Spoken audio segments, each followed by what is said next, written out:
सब स्टूडेंट्स का स्वागत है इस सेशन में।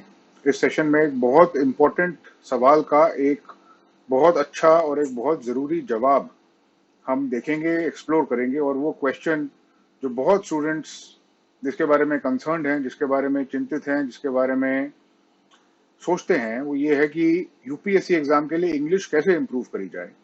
और अगर आप ये सवाल पूछते हैं या इसके बारे में सोचते हैं तो आपकी सोच और आपकी चिंता बिल्कुल उचित है, बिल्कुल ठीक है।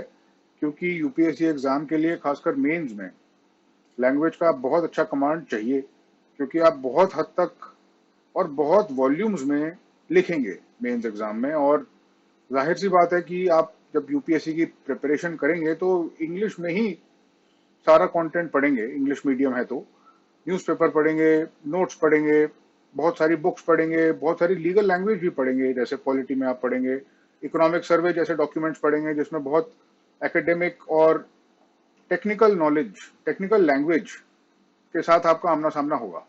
तो इंग्लिश कैसे इंप्रूव करी जाए, इसके बारे में मैं आपको कुछ दो तीन इंपॉर्टेंट छिपी हुई बातें, कुछ बहुत इंपॉर्टेंट टूल्स जो कि फ्रीली अवेलेबल हैं, जिसके बारे में पता नहीं है लोगों को, मैं आपको बताने जा रहा हूं। आपको मैं दिखाने जा रहा हूं इनफैक्ट अपनी स्क्रीन शेयर करके।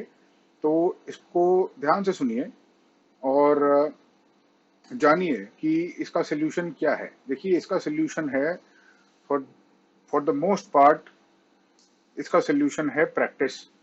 पर प्रैक्टिस कैसे और प्रैक्टिस कहाँ से? सबसे पहले आप एक काम कीजिए, और सबसे फास्ट तरीका है ये अपनी इंग्लिश इंप्रूव करने का। ये टूल यूज कीजिए। ये टूल है grammarly.com।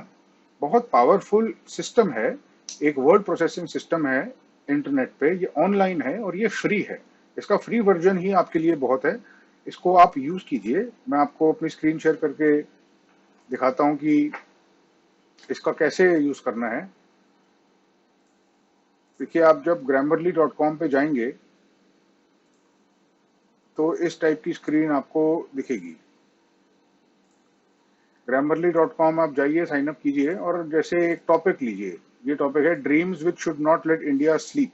ये आप ही के लिए मैंने चुन के यहाँ पे रखा है और कुछ दो चार लाइनें लिखी हैं डेमोन्स्ट्रेट करने के लिए।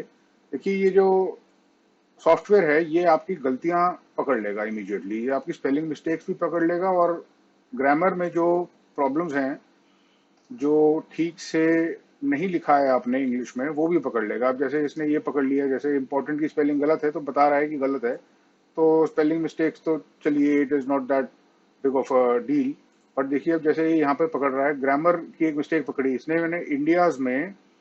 मैंने कॉमा नहीं लगाया। It seems that this noun form may be incorrect. तो ये सजेस्ट कर रहा है कि ऐसा होना चाहिए, इंडिया अगर लिखना है, इंडिया का, तो ऐसे होना चाहिए, ऐसा आना चाहिए। तो एक इसने एक ग्रामेटिकल मिस्टेक के बारे में हमको बताया। जैसे देखते हैं यहाँ क्या कहता है। यहाँ पर भी कुछ ग्रामेटिकल एरर बता रहा है। ये कह रहा है कि it appears that your sentence or clause used an incorrect form of the verb overtake, consider changing it. तो ओवरटेकिंग होना चाहिए। India's goal of super power to overtaking the world, ये एक अच्छी इसने मिस्टेक पकड़ के हमको बताई। एक और चीज कह रहा है यहाँ पे, वर्ल्ड में फॉर एग्जाम्पल ये कह रहा है seems that this noun form may be incorrect. तो ठीक है, वर्ल्ड होना चाहिए, बिल्कुल ठीक है। अब देखिए सेंटेंस का स्ट्रक्चर कितना इंप्रूव हो गया है। India's goal of super power to overtaking the world's leading economies by trade is also far away. Environmentally, there are international conventions to follow. Environmentally, ठीक है, स्पेलिंग मिस्टेक है। There are international conventions spelling mistake है, to follow. In the Olympics, यहाँ पे punctuation की mistake है। Olympics के बाद कॉमा आना चाहिए। देखिए, इसने पकड़ लिया है, in the Olympics India can perform much better. जैसे आप कुछ भी लिखेंगे यहाँ पे, कुछ भी टाइप करेंगे, any sentence which you type can be grammatically correct or incorrect। तो इसमें इसने क्या गलतियां पकड़ी? फॉर एग्जाम्पल, ये एक स्पेलिंग मिस्टेक है, ठीक है। और आपको यहाँ पर कुछ और मैट्रिक्स भी देगा। देखिए, यहाँ पर एक और कुछ सजेशन दे रहा है हमको करेक्ट प्रोनाउन यूजेज कह रहा है यहाँ पर, विच यू, दैट यू होना चाहिए, विच यू नहीं होना चाहिए। Any sentence that you can be that you can type, that you type can be grammatically correct. और ये इसने करेक्ट करके हमको एक स्ट्रक्चर दे दिया। तो ऐसे आप किसी भी टॉपिक पे कुछ लिखिए, पहले टाइप कीजिए, टाइप करके यहाँ पे कॉपी पेस्ट कीजिए, कॉपी पेस्ट करके इसको एडिट कीजिए और ये गलतियों से सीखिए। ये आपको सारा टाइम, सारा एक्सपीरियंस जब आप कर रहे होंगे, आपको गलतियां आपकी बताते रहेगा। और आप ऐसे करते करते you will learn from experience. आप करते करते तजुर्बे से बहुत ग्रामर सीख लेंगे, इंटुइटिवली समझ लेंगे। ये एक बहुत पावरफुल टूल है, इसको एक्सटेंसिवली यूज करना सीखिए आप, और यूज करना स्टार्ट कीजिए इमीडिएटली। कुछ टाइम तक यूज कीजिए। हर चीज जब आप इंग्लिश में लिखते हैं, कोई भी आंसर लिखते हैं, कोई नोट्स लेते हैं, कुछ पैसेज कॉपी पेस्ट करिए, इसमें देखिए कि कहाँ गलतियां बता रहा है, और कॉन्स्टेंटली इसको यूज करते चले जाइए, हर चीज में यूज करिए। और बहुत ड्रामेटिक और बहुत फास्ट इंप्रूवमेंट इससे होंगी। ये बिल्कुल शर्म की बात नहीं है कि इसको यूज करा जाए। ये सिर्फ प्रोफेशनल राइटर्स से लेकर स्क्रिप्ट राइटर्स या ब्लॉगर्स, सब लोग इसको यूज करते हैं। आप भी कीजिए, रियल टाइम फीडबैक मिलेगा। इतना अच्छा फीडबैक ये आपको सॉफ्टवेयर देगा जितना कोई इंसान नहीं दे पाएगा आपका पूरा का पूरा वो पैसेज पढ़ के। तो ये ऑटोमेटिक एक पावरफुल आर्टिफिशियल इंटेलिजेंस टूल है, इसको यूज कीजिए। दूसरा एक बहुत जरूरी टूल आपके लिए, ये भी एक फ्री टूल है, ये पर्ड्यू यूनिवर्सिटी का language writing labs. This is a very powerful free resource which also I will show to you.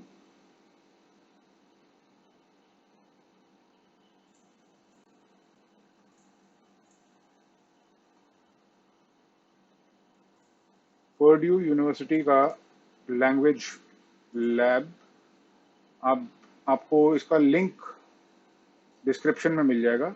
आप जब इस पे जाएंगे, ये पर्ड्यू यूनिवर्सिटी का ऑनलाइन राइटिंग लैब है, ये लिंक आपको मिल जाएगा डिस्क्रिप्शन में। इसमें बहुत सारे टैब्स हैं, आप ये टैब भी देख सकते हैं, अच्छे हैं, बहुत अच्छा लिखा हुआ है, बहुत अच्छा समझाया हुआ है। पर ग्रामर में जाइए, मेनली ग्रामर में जाके, ग्रामर इंट्रोडक्शन है, ठीक है, spelling, common words that sound like, देखिए क्या कहता है। Many words sound alike but mean different things when put into writing. This list will help you distinguish between some of the more common words that sound alike. Forms to remember. Accept और accept में क्या फर्क होता है? Accept ऐसे use किया जाता है, he accepted their praise graciously. Accept, everyone went to the game except him, Ellison. अब ये बहुत अच्छे एग्जाम्पल्स देके आपको बहुत जल्दी समझा देंगे कि आपको कौन से वर्ड्स किस टाइप के कॉन्टेक्स्ट में यूज करने हैं। और ऐसे ही जो ग्रामर का सेक्शन इसमें है, ये सारे टॉपिक्स जो हैं, इस पर आप क्लिक करते चले जाएंगे तो आपको इस टाइप के ये आते चले जाएंगे इनपुट्स। पढ़ इसको पूरा पढ़ डालिए, कुछ दिन लगेंगे, जरूरत पड़े तो बीच बीच में इसको रेफर करिए। बहुत अच्छी एक्सप्लेनेशन है, और मुझे लगता नहीं है कि इससे बेटर एक्सप्लेनेशन आपको कहीं और इस रेडी फॉर्मेट में मिलेंगी। इसको कंबाइन कीजिए ग्रामरली के साथ, और बहुत अच्छा फीडबैक और बहुत अच्छी आपके पास इनपुट्स आने लगेंगी। अब जब आप ये कर लेंगे, ये तो कुछ ऐसी चीजें हुई जो अनकॉमन है, एटिपिकल हैं, आपको पता चल गई। अब आप इसको इमीडिएटली यूज कीजिए। बेशक वही टॉपिक ले लीजिए जो वहां पे आपके लिए लिखा था, dreams which should not let India sleep. It doesn't matter क्या कंटेंट होता है उसमें, कि आप क्या पॉइंट्स डालते हैं, सिर्फ इस चीज से फर्क पड़ता है कि आप उसको अपने अपने विचारों को लिखें इंग्लिश में। जितनी अच्छी इंग्लिश में आप लिख सकते हैं उसमें लिखिए, कॉपी पेस्ट कीजिए, उसको टाइप कीजिए, और उसके बाद इसके एरर करेक्शन मैकेनिज्म से सीखिए कि कहाँ पर क्या होना चाहिए, और फिर देखिए कि करेक्शन के बाद सेंटेंस कितना और बेटर हो जाता है, कितना निखर जाता है। वो जो रूल्स हैं ग्रामर के, अच्छे फॉर्मेशन के, सेंटेंस के, फ्लो के, वो हमको सीखने हैं। जहां आपको लगता है कि कुछ थोड़ा देखना है डिटेल में, वहां पर पर्ड्यू यूनिवर्सिटी के लैब्स हैं आपके लिए। अब इसके बाद आप क्या करेंगे, एक बहुत अच्छा तरीका इंग्लिश को इम्प्रूव करने का ये है कि इंग्लिश बोली जाए। जब हम बोलते हैं तो हमारे ब्रेन के लैंग्वेज मसल्स बहुत एक्सटेंसिवली लैंग्वेज को रिक्रूट करते हैं, यूज करते हैं और छांटते हैं। मोर इम्पोर्टेंटली, जब आप कुछ बोलते हैं इंग्लिश में या हिंदी में, तो आपके ब्रेन में जितनी भी वोकेबुलरी है उस लैंग्वेज की, उसमें से छांट के वो करेक्ट सेंटेंसेस ढूंढता है। तो जितना आप उस नेटवर्क को यूज करेंगे उतना अच्छा रहेगा। बोलेंगे कैसे इसको, किसी ना किसी के साथ, किसी दोस्त के साथ, किसी पार्टनर के साथ, किसी ग्रुप के साथ, कोशिश कीजिए इंग्लिश में ही बात हो, और अगर नहीं है ठीक इंग्लिश तो एक दूसरे को करेक्ट करने की कोशिश करें। बिल्कुल शर्माने की जरूरत नहीं है इसमें। ऐसे लोगों को ढूंढिए, उनसे बात कीजिए जो खुद इम्प्रूव करना चाहें, और उनकी सहायता कीजिए, उनसे सहायता लीजिए, बोलिए, इंग्लिश बोलने की आदत डालिए, और धीरे धीरे आप देखेंगे बहुत फास्ट इम्प्रूव होगी। आपका ब्रेन बहुत जल्दी इस लैंग्वेज के रूल्स को पकड़ने लगेगा, क्योंकि आप बहुत इंग्लिश वैसे भी सुनते हैं इस दुनिया में। It is a very predominant language, कहीं भी हम जाएं इंग्लिश तो मिलेगी ही। ये एक बहुत ऑब्वियस पॉइंट है, read a lot of English. अब ऑब्वियसली जितना आप पढ़ेंगे, जितना उसके पास उसका एक्सपोजर होगा उतना अच्छा होगा। पर इस पॉइंट का कहने का मतलब एक ये भी है कि आप जब इंग्लिश पढ़ें, न्यूज़पेपर में पढ़ें, अगर एडिटोरियल में पढ़ें या जहां भी पढ़ें, कभी कभी इंग्लिश थोड़ी डिफिकल्ट मिलेगी आपको, और ये एक अच्छी बात है। अगर वो डिफिकल्ट है तो मतलब उसका एक अच्छा लेवल है जिसको आपको एक्सपोजर मिल रहा है। जहां नहीं समझ में आता है वहां गूगल कीजिए उस चीज को और पढ़िए। Spend time in reading English, spend hours, spend some minutes every day. Obviously आप काफी हद तक ये करेंगे ही अपने ऑप्शनल सब्जेक्ट के साथ और अपने जनरल स्टडीज के प्रिपरेशन के साथ। पर एक माइंडसेट जिसमें आप बैठे हो इंग्लिश पढ़ने के लिए, not just for the knowledge but for the English itself, वो भी आपको करना है। ये भी ऑब्वियस है, आपको इंग्लिश लिखनी है। अब आप लिखेंगे कैसे? आप आंसर राइटिंग प्रैक्टिस कर सकते हैं। आप हफ्ते में एक आंसर लिखिए, चाहे हफ्ते में एक आंसर लिखिए, महीने के 4 आंसर लिखिए। उन आंसर्स को ग्रामरली पे कॉपी पेस्ट कीजिए, कॉपी पेस्ट करके उसके उसको और निखारिए। उसको निखारने के बाद अपने मेंटोर को या जो भी आपके पास है उसको दीजिए चेक करने के लिए। और अगर कोई नहीं भी है तब भी हर हफ्ते कोशिश कीजिए कुछ 400, 500, 1000 वर्ड का कुछ आप लिखें।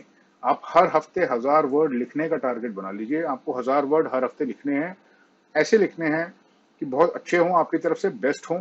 फिर आपके बेस्ट अटेम्प्ट को ग्रामरली में डाल के उसके करेक्शंस करने हैं, उसके करेक्शंस को देखना है, समझना है, सीखना है, और उसको एडिट करते करते और अच्छा निखारने की कोशिश करनी है। अगर आप वो 1000 वर्ड्स, वो 1000 शब्द अपने आंसर राइटिंग के उस दायरे में लिख रहे हैं तो अच्छी बात है। नहीं लिख रहे हैं तो किसी और विषय पे लिखिए, अपने ऐसे पे लिखिए, अपने पर्सनल थॉट्स लिखिए, कुछ भी लिखिए, पर लिखिए। 1000 वर्ड्स होने चाहिए हर हफ्ते के। जब आप लिखेंगे, इनिशियली आप टाइप कीजिए, टाइप कीजिए, क्योंकि आप माइक्रोसॉफ्ट वर्ड में भी अगर टाइप करेंगे उसमें भी बहुत अच्छा एक मैकेनिज्म है ग्रामेटिकल मिस्टेक्स का और स्पेलिंग मिस्टेक्स पकड़ने का। तो ऑटो करेक्ट फीचर जो है माइक्रोसॉफ्ट वर्ड का वो बहुत अच्छा है, उसमें वैसे भी आपको वो गलतियां बताएगा। तो पहले टाइप कीजिए, आप लिखने के बारे में बाद में सोचिए। टाइप करके आपको ज्यादा फीडबैक मिलेगा उससे। और जब आप कोई चीज लिखें तो बिल्कुल घबराएं नहीं, उसके कॉन्स्टेंटली एडिट कीजिए। देखिए, कोई भी राइटर, लेखक या लेखिका या जो भी कोई लिखता है और राइटिंग पब्लिक डोमेन में जाती है, चाहे वो ब्लॉगर हो या जर्नलिस्ट हो या स्क्रिप्ट राइटर हो या जो भी हो, सब लोग इस चीज को मानते हैं कि पहला ड्राफ्ट हमेशा अच्छा नहीं होता है। उसको बहुत एडिट करना पड़ता है, फिर जाके शायद कुछ अच्छा निकलता है, छापने लायक या किसी और को पढ़ाने लायक। ये मैंने खुद बहुत एक्सपीरियंस किया है, क्योंकि मैं लिखता रहता हूँ कुछ, कभी किताबें, कभी ब्लॉग आर्टिकल्स, कभी कुछ तो कभी कुछ, पर हमेशा यही होता है। और अब ऐसा हो गया है कि मुझे लगने लगा है कि अच्छी राइटिंग जो होती है वो अल्टीमेटली अच्छी राइटिंग होती ही नहीं है, वो सिर्फ एक अच्छी एडिटिंग होती है। आप पहले कुछ भी, जो भी आपके मन में आ रहा है उसको आप लिखते हैं, पेपर पे टाइप करते हैं, वो अच्छा नहीं होता है, पढ़ने का मन भी नहीं करता है कई बार। और उसके बाद जब उसको एडिट करते हैं, वर्ड्स को ऊपर नीचे करते हैं, सेंटेंस कॉपी पेस्ट करके काटते हैं, कुछ डालते हैं, कुछ हटाते हैं, अल्टीमेटली एक अच्छा एक कुछ निकल के आने लगता है। एक दो सेंटेंस में उसकी झलक दिखती है। फिर उस झलक को हम फैलाते हैं पूरे पीस में, और वो करते करते आपका एक स्टाइल बन जाता है राइटिंग का। आपका एक इंग्लिश का स्टाइल बन जाएगा जिसमें आपकी लैंग्वेज नेचुरली फ्लो करने लगेगी। वो आपको ढूंढना है, वो इनिशियली किसी को नहीं पता होता है। जब तक लोग लिखते नहीं हैं वो सामने नहीं आता है। पर जब कोई भी एक हद तक राइटिंग की प्रैक्टिस कर लेता है तो सबका कुछ ना कुछ एक यूनिक स्टाइल उभर के आता है, वो आपको ढूंढना है। तो इस चीज के साथ बहुत कंफर्टेबल हो जाइए कि एडिटिंग का काम है, और अच्छा अगर नहीं लग रहा है पहली बारी तो अच्छा होना भी नहीं चाहिए, किसी का अच्छा नहीं होता है। अच्छा होता है सिर्फ एडिट करके। तो एडिट कीजिए, जितनी बार करना है करिए। गूगल करिए। जब जब आपको कोई वर्ड मिले, आपको नहीं पता और आपको सुनने में इंटरेस्टिंग लग रहा है या आपको लगता है कि पता होना चाहिए, तो बिल्कुल ब्रेन की, माइंड की टेंडेंसी होती है कि उसको इग्नोर कर दिया जाए। अब नहीं पता तो कौन उसको फेस करेगा या उसके बारे में सोचेगा, और अगर नहीं पता तो क्यों नहीं पता, थोड़ी कुछ शर्म आती है, कुछ एम्बैरेसमेंट होती है, कुछ डर लगता है कि कमी है और बाकी लोगों की इंग्लिश ज्यादा अच्छी है। और ये तो एक ऐसी चीज है जो शायद है तो है, नहीं है तो नहीं बनाई जा सकती। ये थॉट्स, नेगेटिव रीइंफोर्सिंग थॉट्स आपके माइंड में आएंगे बीच बीच में। आपको इनकी बात नहीं सुननी है, आपको इनको ओवरराइड करना है। ये बिल्कुल गलत आवाजें हैं आपकी माइंड की, आपकी ईगो को प्रोटेक्ट करने के लिए आती हैं ये। These are defence mechanisms.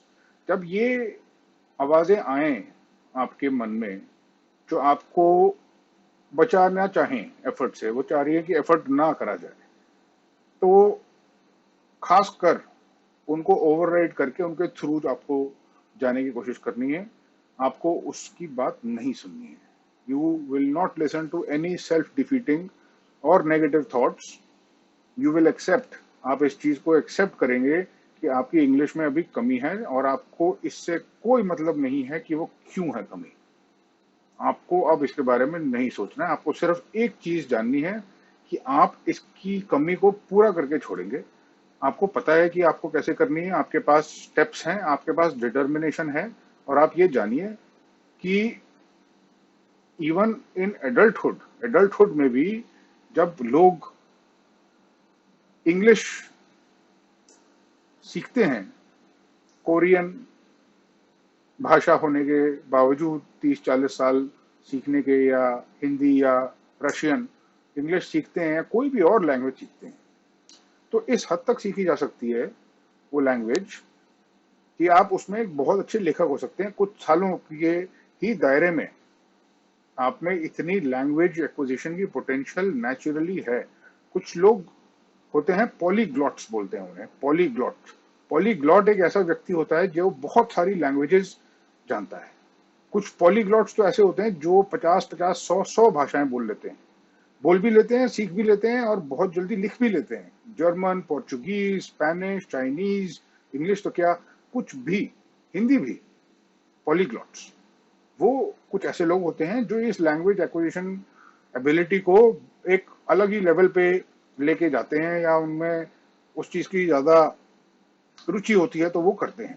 Fact ये है कि ये सारी एबिलिटीज हम सब में होती हैं, पर एक बैरियर तोड़ना पड़ता है वहां तक पहुंचने के लिए। अपने माइंड का एक खुद का एक बैरियर तोड़ना पड़ता है। अगर आप उसके लिए रेडी हैं तो 6 महीने, 1 साल, ज्यादा से ज्यादा 1.5 साल में आपकी इंग्लिश का लेवल इतना अच्छा हो सकता है कि ऐसा लगेगा, आपका लिखा हुआ कुछ भी पढ़ के ऐसा लगेगा सामने वाले को कि ये बहुत अच्छा पढ़ा लिखा इंसान है इंग्लिश में, और इसकी इंग्लिश का कमांड लाजवाब है। ये फीलिंग आएगी, इस लेवल तक पहुंचाया जा सकता है आपकी इंग्लिश को, ये यकीन मानिए। अब स्टडी मटेरियल, अब इंग्लिश में पढ़ेंगे क्या?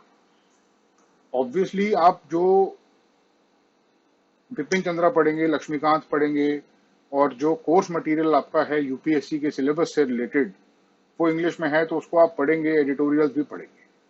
एक और सोर्स है जिसको आप पढ़ें, जिसको आपको पढ़ना चाहिए, और वो मैं आपको स्क्रीन शेयर करके दिखाता हूँ। बहुत काम आएगा आपके यूपीएससी के लिए भी, एसए के लिए खासकर, और एथिक्स के लिए भी।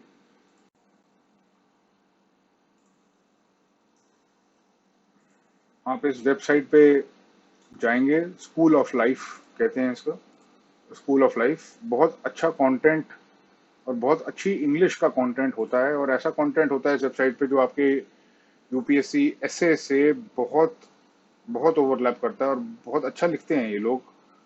कोई भी आर्टिकल देखिए, इसमें जाइए, इनके टैब्स में आर्टिकल्स के टैब में जाइए, आर्टिकल्स में देखिए इस टाइप के टॉपिक है, रिलेशनशिप, सेल्फ नॉलेज। देखिए सेल्फ नॉलेज देखते हैं आप, सेल्फ नॉलेज पे क्लिक करेंगे, ये इस टाइप के आर्टिकल्स आएंगे। The upsides of being ill, what is psychedelic therapy, it's not your fault. देखें, इट्स नॉट योर फॉल्ट क्या है,